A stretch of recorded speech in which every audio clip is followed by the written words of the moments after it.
अस्सलामुअलैकुम, मेरा नाम सिद्ध मोहम्मद चैनल पर बहुत बहुत खुश आमदीद स्वागत है। जो नए हो चैनल को ज़रूर सब्सक्राइब करें, वीडियो को लाइक एंड शेयर ज़रूर करें। काफ़ी बड़ी अपडेट निकल कर आ रही है। जिनकी पैदाइश 1987 से पहले हुई है उन सभी को नागरिकता कैसे मिलेगी, आज मैं आपको इस वीडियो में बताऊंगा। क्योंकि सुप्रीम कोर्ट का नया आदेश आ चुका है। कुछ दिन पहले विदेश मंत्रालय साहब ने बड़ा स्टेटमेंट दिया कि पासपोर्ट नागरिकता का प्रूफ नहीं है। उसके कुछ दिनों के बाद यानी कि लगभग जो है 3 से 4 दिन पहले एक बड़ी मीटिंग हुई जिसमें अमित शाह साहब भी शामिल थे, साथ में रिटायर्ड जज साहब भी शामिल थे। अमित शाह ने साफ साफ कहा कि घुसपैठिया को भारत में रहने का कोई अधिकार नहीं है, घुसपैठिया को भारत से निकाल दिया जाएगा। यहाँ पे मैं एक पेपर की कटिंग लगा दिया हूँ। अब जो सबसे दिक्कत की बात है, सबसे परेशानी की बात है कि जिनकी पैदाइश 1987 से पहले हुई है उन सभी के पास जो है दस्तावेज नहीं है। दस्तावेज है भी तो सिर्फ और सिर्फ जो है वोटर आईडी कार्ड है, सिर्फ और सिर्फ जो है आधार कार्ड है, सिर्फ और सिर्फ जो है पैन कार्ड है। और आपको पता है कि ये सारे के सारे जो कार्ड्स हैं सिर्फ और सिर्फ जो है आइडेंटिटी प्रूफ है, नागरिकता का प्रूफ नहीं है। और आप लोगों को भी नागरिकता साबित करना होगा। किस तरीके से करेंगे आज मैं आपको इस वीडियो में बताऊंगा, इसीलिए वीडियो को कहीं पर बिल्कुल भी स्किप नहीं करना है। क्योंकि आने वाले वक्त में केंद्र सरकार जो है एनआरसी लाने जा रही है, नेशनल रजिस्टर ऑफ सिटीजनशिप लाने जा रही है। और वहाँ पर आप लोगों को अपनी नागरिकता साबित करना होगा। जिनकी कम एज है, जैसे कि जिनकी एज 20 साल है या जिनकी एज जो है 15 साल है, जिनकी एज 25 साल है, उनका अभी जन्म प्रमाण पत्र बन रहा है। मगर जिनकी एज जो है 40 साल हो गई है, 45 साल हो गई है, 50 साल हो गई है, 60 साल हो गई है, 70 साल हो गई है, उनका जन्म प्रमाण पत्र नहीं बन रहा।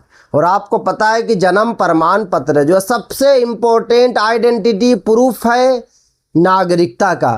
क्योंकि नागरिकता में यही देखा जाएगा कि आपका जन्म कहाँ हुआ था, किस देश में जन्म हुआ था, किस राज्य में जन्म हुआ था और कब जन्म हुआ था, यही जो है नागरिकता में देखा जाएगा। क्योंकि 2019 में एनआरसी असम में हुई, 18 लाख लोगों का नाम जो है एनआरसी से बाहर हो गया। क्या 18 लाख लोगों के पास कागजात नहीं था? बहुत सारे लोगों के पास था, मगर कागजात में त्रुटि थी, कागजात में गलतियां थी। इसी वजह से उन सभी को जो है नागरिकता नहीं मिली। तो चलिए मैं आपको एक एक करके इस वीडियो में बताता हूँ। एक मतलब आप लोग कमेंट्स करके ये ज़रूर बता दें कि आप लोग वीडियो जो है कौन से राज्य से वीडियो देख रहे हैं। जन्म की तारीख देखें। अगर व्यक्ति का जन्म 1 जुलाई 1987 से पहले भारत में हुआ था तो भारतीय नागरिकता कानून के अनुसार वो समांत जन्म से भारतीय नागरिक माना जाता है।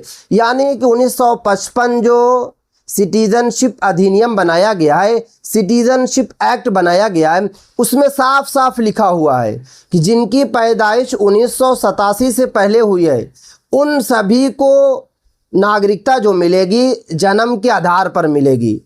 मगर जन्म के आधार पर नागरिकता साबित करने के लिए, अपने आप को प्रूफ करने के लिए आपको दिखाना होगा, कोई कागजात दिखाना होगा, जन्म का प्रूफ दिखाना होगा, तभी तो नागरिकता मिलेगी। वरना कैसे नागरिकता मिले। उसके बाद आगे देखिए, अलग से नागरिकता के लिए आवेदन नहीं करना पड़ता।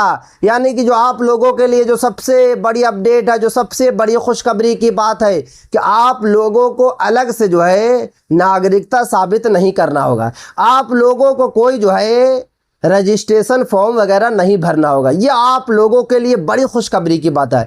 मगर जिनकी पैदाइश 1987 के बाद हुई है तो उन सभी को तो फॉर्म भरना होगा, उन सभी को जो है रजिस्ट्रेशन करना होगा। मगर जिनकी पैदाइश जो है 1987 से पहले हुई है उन सभी के लिए प्लस पॉइंट जो है सबसे बड़ा यही है कि उनको कोई फॉर्म वगैरह नहीं भरना है। उसके बाद आगे देखिए, ऐसे व्यक्ति को सिर्फ 1987 से पहले जन्म होने का कारण नागरिकता लेने की प्रक्रिया पूरी करनी होगी। यानी कि आप जो है सिर्फ और सिर्फ ये कहेंगे, सिर्फ और सिर्फ आप जो है सरकार को ये दिखाएंगे कि हम भारत में ही जो है पैदा हुए हैं। सिर्फ और सिर्फ आपका यही काम होगा। अब उसके बाद आगे देखिए, ज़रूरत पड़ने पर जन्म का प्रमाण दे, यानी कि आप लोगों को जो है जन्म का एक प्रमाण देना पड़ेगा। अब बात ये आती है कि जन्म का कौन सा प्रमाण आप देंगे, तो यहाँ पे बताया जा रहा है कि कोई भी अगर आपके पास उपलब्ध दस्तावेज है तो वो आप दे सकते हैं, जैसे कि जन्म प्रमाण पत्र भी आप दे सकते हैं, स्कूल का रिकॉर्ड भी आप दे सकते हैं। बहुत सारे हमारे जो सीनियर सिटीजन्स हैं जिनकी पैदाइश 1987 से पहले हुई है, क्योंकि अगर आपकी पैदाइश 1987 से पहले हुई है तो 2026 में आप जो है मिनिमम 39 साल या 40 साल के होंगे। उससे ज़्यादा तो आप 60 के भी हो सकते हैं, 70 के भी हो सकते हैं, मैं मिनिमम की बात कर रहा हूँ, कम से कम, क्योंकि 1987 से लेकर 2026 अगर आप जोड़िएगा तो 39 से लेकर 40 साल के बीच में अभी आपकी एज होगी। तो देखिए यहाँ पे साफ साफ बताया जा रहा है कि आप जो है स्कूल का रिकॉर्ड दे सकते हैं। हो सकता है कि आपके पास जन्म प्रमाण पत्र नहीं है, और जन्म प्रमाण पत्र अगर आप बनाने भी जाएंगे तो आपका जल्दी बनेगा नहीं, आपको दर दर भटकना पड़ेगा, तो स्कूल का रिकॉर्ड आप दे सकते हैं। अब बात ये आती है कि स्कूल का रिकॉर्ड कौन सा देंगे। आप कभी स्कूल तो गए होंगे, हर आदमी कभी ना कभी स्कूल ज़रूर जाता है, सब नहीं, मतलब कि कम से कम जो है कि 100% में 80% तो लोग स्कूल जाते हैं। हाँ, 1 क्लास तक पढ़े फिर छोड़ दिए, 2 क्लास तक पढ़े तो छोड़ दिए। तो जैसे आप जो स्कूल में इंटर करते हैं, स्कूल में जब आपका एडमिशन होता है तो आपका नाम लिखाता है स्कूल में, स्कूल के रजिस्टर में आपका नाम लिखाता है। तो अगर आप कभी स्कूल गए हैं और आपका नाम जो है रजिस्टर में मेंशन है, तो आप लोगों के लिए बड़ी खुशखबरी की बात है कि आप लोगों को जो है सिर्फ और सिर्फ उसी रजिस्टर का आप लोगों को फोटोकॉपी निकाल कर जो है तैयार कर लेना, आपको इसी के आधार पर जो है नागरिकता मिल जाएगी। उसके बाद आगे देखिए, एक एक करके मैं आपको इस वीडियो में बता रहा हूँ। अस्पताल का रिकॉर्ड, अगर आप कभी बीमार पड़े थे और आपके पास जो अस्पताल का कोई भी रिकॉर्ड है तो वो रिकॉर्ड भी आप जो है दे सकते हैं। अस्पताल का मतलब ये कि सब अस्पताल नहीं चलेगा, जो मान्यता प्राप्त अस्पताल होगा, जो सरकारी अस्पताल होगा, वहाँ से अगर आपकी कभी भी इलाज हुई है तो आप जो है नागरिकता प्रूफ जो है कर सकते हैं। क्योंकि जो स्कूल हो या फिर जो है अस्पताल हो, वहाँ पर आपकी एज भी लिखी जाती है। जैसे कि कभी आप इलाज कराने गए होंगे तो डॉक्टर साहब आपकी एज तो पूछते हैं कि आपकी एज अभी कितनी हो रही है, 62 साल हो रही है, आपकी एज जो है 70 साल हो रही है, आपकी एज जो है 40 साल हो रही है, तो वहाँ पर लिखा है, वही काम आएगा। उसके बाद आगे देखिए, स्कूल रिकॉर्ड, अस्पताल का रिकॉर्ड या अन्य सरकारी रिकॉर्ड जो आप दिखा सकते हैं। अगर आपको पेंशन मिल रहा है, पेंशन का कोई भी कागजात होगा, कोई भी डॉक्यूमेंट्स होगा, आप लोग जो है दिखा सकते हैं, कोई दिक्कत नहीं होगी, कोई परेशानी नहीं होगी। उसके बाद आगे देखिए, पहचान और निवास के दस्तावेज रखें, यानी कि एक तो आपको जन्म का प्रूफ दिखाना होगा, जिसमें मैंने आपको बताया कि आप जो स्कूल का रिकॉर्ड भी दिखा सकते हैं, जन्म प्रमाण पत्र भी दिखा सकते हैं, और अस्पताल का रिकॉर्ड भी दिखा सकते हैं। ये तो आपका जन्म का प्रूफ हो गया। अब आपको जो है एक आइडेंटिटी प्रूफ भी दिखाना होगा, निवास का भी प्रूफ दिखाना होगा। निवास का मतलब होता है डोमिसाइल, यानी कि आप कहाँ के रहने वाले हैं। जैसे कि अगर आप बिहार के होंगे तो बिहार का निवास प्रमाण पत्र बनता है, जिसको इंग्लिश में डोमिसाइल सर्टिफिकेट बोलते हैं। अगर आप उत्तर प्रदेश के रहने वाले हैं, बंगाल के रहने वाले हैं, महाराष्ट्र के रहने वाले, जहाँ के भी आप रहने वाले हैं, वहाँ का एक जो है डोमिसाइल सर्टिफिकेट बनता है। तो यहाँ पे बताया जा रहा है कि जैसे वोटर आईडी कार्ड, आधार कार्ड, राशन कार्ड, ये सब को भी आप लोगों को संभाल कर रखना होगा। इनमें से हर दस्तावेज अपने आप नागरिकता का प्रमाण नहीं होता है, लेकिन पहचान या अन्य तथ्यों के समर्थन में उपयोगी होगा। यानी कि Aadhaar card, ration card, domicile certificate, ये सब के सब जो है नागरिकता का प्रूफ नहीं है, मगर नागरिकता में बहुत ज़्यादा जो है काम आएगा। साफ साफ जो है इसमें बताया गया है।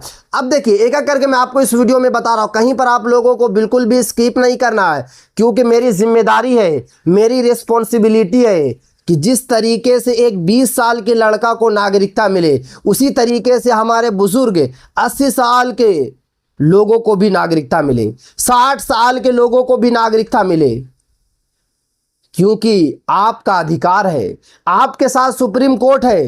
इतना आसानी से तो आप नागरिकता से बाहर नहीं होंगे। अब देखिए आपको करना क्या है। अगर आपके पास स्कूल का भी रिकॉर्ड नहीं है, आपके पास जो है कि कोई दस्तावेज नहीं है, जन्म प्रमाण पत्र नहीं है, आपके पास जो है कि अस्पताल का कोई रिकॉर्ड नहीं है, तो आपको सबसे पहले अभी जो काम करना है कि पासपोर्ट बनाने की कोशिश करना है। हाँ, पासपोर्ट नागरिकता का प्रूफ नहीं है, साफ साफ जो विदेश मंत्रालय ने कहा है। मगर मैं आप लोगों को ये भी बता देता हूं कि नागरिकता का प्रूफ नहीं है मगर सपोर्टिंग प्रूफ है। उसके बाद आप लोगों को कोशिश करना है कि आपका जन्म प्रमाण पत्र बन जाए, क्योंकि बहुत सारे राज्यों में जो है सभी उम्र का जन्म प्रमाण पत्र बन रहा है। जैसे कि बिहार के अगर आप रहने वाले हैं तो बिहार में जो है सभी उम्र का जन्म प्रमाण पत्र बन रहा है, लोग बनवा रहे हैं। क्योंकि मैं लगातार जो है जन्म प्रमाण पत्र को लेकर भी वीडियो बनाता हूँ, तो अगर आपने वो वाली वीडियो नहीं देखा है तो वीडियो ज़रूर देखें। तो आप जन्म प्रमाण पत्र बनाने की कोशिश करें, निवास प्रमाण पत्र जो है बनाने की कोशिश करें। यानी कि आप लोगों को कोशिश यही करना है कि आपके पास सारा डॉक्यूमेंट्स हो। ये मत आप लोग कभी सोचिएगा कि मेरी एज ज़्यादा हो रही है, मैं तो सीनियर सिटीजन्स हूँ, मेरे साथ तो सुप्रीम कोर्ट है, मेरे साथ तो केंद्र सरकार है। नहीं, नागरिकता के समय कोई साथ नहीं देगा। अपने आपको नागरिकता साबित करना होगा, क्योंकि केंद्र सरकार का जो नेक्स्ट टारगेट है वो एनआरसी ही है। क्योंकि भारत सरकार ने सबसे पहले एसआईआर कराया और अभी भी एसआईआर चल रहा है, फिर मकान सर्वे हुआ, जनगणना हो रहा है और नेक्स्ट जो टारगेट है वो एनआरसी है। इसीलिए तो इतनी बड़ी मीटिंग रखी गई थी। और मैं आप लोगों को फिर से बता देता हूँ कि अमित शाह साहब जो बोलते हैं वो करके भी दिखाते हैं। अमित शाह जो है बचपन वाली हरकत नहीं करते हैं, बचकानी हरकत नहीं करते हैं। उन्होंने जो अपने ज़बान से निकाला मतलब ये कि उस काम को किया जाएगा। और अमित शाह ने साफ साफ बोला है घुसपैठिया को हटाया जाएगा। इसका मतलब क्या होता है कि सरकार सोच विचार कर रही है। विदेश मंत्रालय का नागरिकता को लेकर स्टेटमेंट क्यों आया? क्योंकि सोच विचार चल रहा है। क्योंकि हम लोग सोशल मीडिया पे काम करते हैं, सालों से मैं काम कर रहा हूँ, तो मुझे एक्सपीरियंस है। मैं अपने एक्सपीरियंस के आधार पर मैं आप लोगों को बताता हूं कि नागरिकता आप लोगों को कब साबित करना होगा और कब नहीं करना होगा। क्योंकि आपने पेपर की कटिंग भी देख लिया, तो इसलिए जितने भी हमारे सीनियर सिटीजन्स पुरुष और महिलाएं, आप लोग कोशिश करें ज़रूर कि आप लोगों जो है जल्दी से जल्दी जो है सारा डॉक्यूमेंट्स बनाकर जो है तैयार कर लें। तो ये थी आज काफ़ी इंपॉर्टेंट वीडियो। सलाम।